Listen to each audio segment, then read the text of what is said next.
There is a book that we have just finished. I would like you to take a look at that book. Mm-hmm. It is about insecurity and insurgency in Nigeria. From 1970, we didn't just start now. From 1970 till 2025. We didn't add 2026 because we have not finished 2026. Yes. So we're talking about 55 years. You will see the various causes, the reasons why insecurity has exasperated in the country. And one thing keeps coming up. And that thing that takes a chunk of the reasons is leadership. When you see a good leader on the trajectory from 1970 to 2025, whenever we have a good leader, you see that insecurity has come down. And then what is a good leader from that book? You say, well, we prepared that book, the security consultants, we prepared that book. What is that good leadership? He didn't call, what he calls a bad leader, he didn't add thing that ought to be. A bad leader is a corrupt leader. A leader who tries to put somebody in a position for the sake of other reasons other than competence, other than capacity, other than capability. When you do that, you create a massive gap. And that massive gap creates the problem that we have today. A good leader is the one who gives competent people to competent positions. And you can see the result firsthand. When you put somebody, because he is maybe a loyalist, or maybe he's a tribal person, he's from your tribe, or maybe you just want to compensate him. You put him in a position that he lacks competence. You're a bad leader. And that is what we have seen. I was equally surprised. In fact, yes, it happened this year, but it mentioned the idea of what the Chief of Defense Staff said. To our utter surprise and shock, we have spoken to every security expert in the world, not in Nigeria. I am the Vice President of International Security Association. I have discussed with several experts. What is the idea that somebody tells you that he's a criminal, he has committed all kinds of heinous crime, he has killed our men and women in uniform, he has sacked communities, he has killed, and he tells you that he has repented. And what we hear is that they are called repentant, that we want to rehabilitate them. And they have over 6 months that they have graduated. Graduated from what? What kind of graduation is it? They have graduated from not being terrorists anymore? The truth is very simple, Mr. Wale, that if any terrorist tells you he has graduated, he's no more terrorist, he's only on vacation. When the circumstances are right for him to be a terrorist, he remains a terrorist. And that is what we are seeing today. This country cannot spend over ₦1 billion, over 1 billion naira, saying that those who ought to be incarcerated or who ought to pay the penalty of the enormous crime they have committed, and you suggest that they tell you. And moreover, let us find out, at what point did they become repentant? Were they apprehended? Were they arrested? Or did they choose by themselves to drop their weapons? When did they become repentant? It's only a language that is common in Nigeria or acceptable here in Nigeria. It is not acceptable anywhere in the world that one will commit an enormous crime and he tells you he's repentant, and you spend so much money without any repercussion. It is unfortunate. It's so sad. And it's unfortunate it's a decision of this government. Let's interrogate this briefly, Sir Udensi. First, let me acknowledge that this Operation Safe Corridor, that's what it's called, it did not start with President Tinubu. It's a holdover from President Buhari.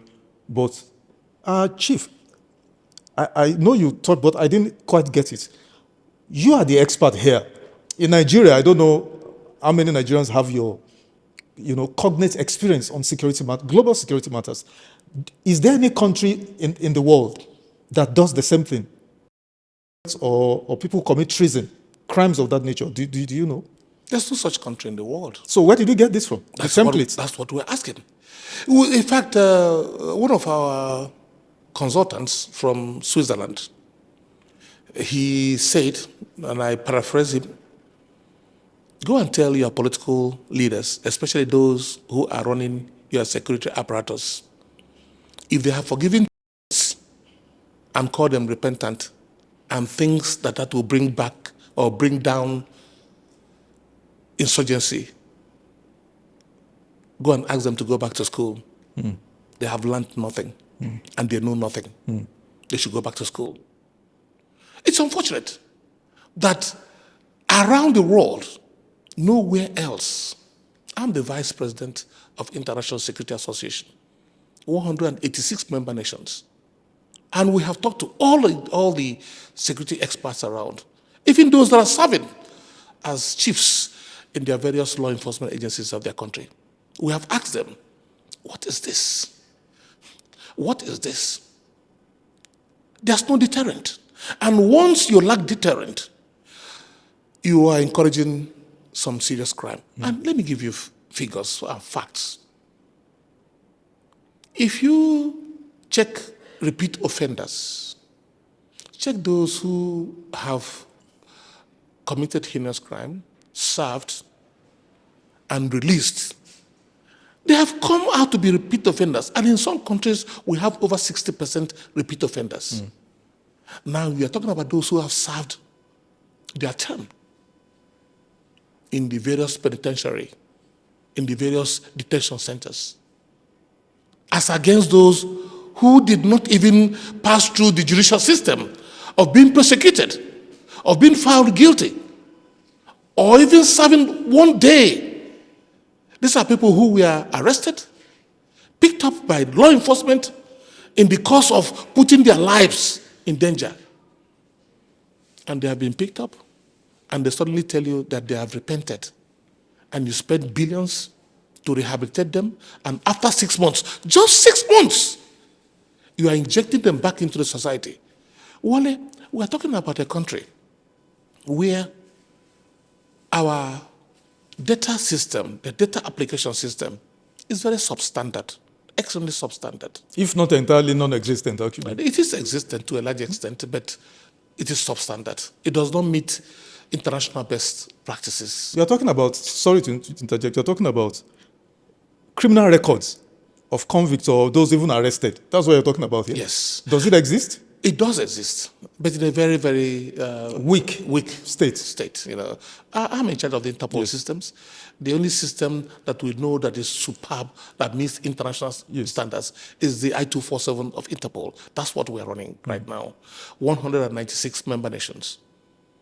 But what I'm saying, as a matter of fact, is that our data collection and use system is such that Wale Thomas can change to be John Wale and move from one establishment to another. That terrorist, whose name is John Ingram, for example, can say, yes, even my name is John Ingram. He can move into law enforcement as a terrorist because of the very poor data analysis and usage system of our country. And if you have that level of lapse, porosity, that level of non-capacity to use data as the way it ought to be. If you have that, and you are telling us that those you have called repentant terrorists cannot go back into any system, judicial system, legal system, they can go into our armed forces, law enforcement agencies, they can enter that easily and freely. And look at how young they are. They are still within the bracket that will be allowed to enter into our system. And moreover, the question has been, a friend asked me, he's from Brussels, one of our consultants, he asked me, what was the arrangement, what is the after-release arrangement by government when you release them and say you are injecting them back into the society, yes, you have in 6 months done some level of Training, rehabilitation. What profession can anybody acquire in 6 months that will make him useful in the society? If the circumstances that made him become a arise again, he will still be a So if you have not done enough, and in fact, he told me that the minimum number of years should be 4 years to effectively de-radicalize them and provide them with the tools to be useful in society, skills that are necessary. That has not been provided. And those who are doing this, they are jeopardizing the safety of our nation. This is really scary, Udensi. This is scary. But quickly, before we wrap up on this bit, I read a lot about some of this, and I like to be very open-minded. So I read both sides of any issue. Now, a counter-argument is that, after all, the government of President Umaru Yar'Adua granted amnesty to the Naija Delta agitators, and that's why that whole situation went down, and we're able to continue crude oil exploration and exportation. The two issues, Naija Delta agitators who are fighting over injustice, despoliation of their land, and this one, is there any correlation? How do you respond to this? The relationships are not functional. That's not a functional relationship. Those Naija Delta were sent back to school within and outside the country. They were sent to establishment to go and understudy skills. And moreover, they were freedom fighters. They were not necessarily terrorists. They are saying, as a matter of fact, that you are collecting oil from us. Yes. And we're not benefiting from the oil, even when you are polluting our environment. That's what they were saying. You can't even do farming or so fishing. You cannot relate them with people who are sacking communities, killing our soldiers in uniform, killing our men in uniform, and then in 6 months, they have turned to be angels that can be admitted into our society.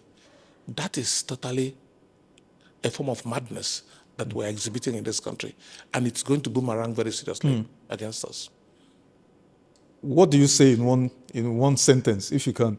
This Operation Safe Corridor should be scrapped or should be modified? Well, I do not believe in throwing the bad water with the baby. Away with the baby. If we find areas that have not performed very well, we change it. It is a good program. It's a program that is intended to enhance security within the system. I'm talking of this because is this Operation Safe Corridor? The Operation Safe Corridor has different aspects or components.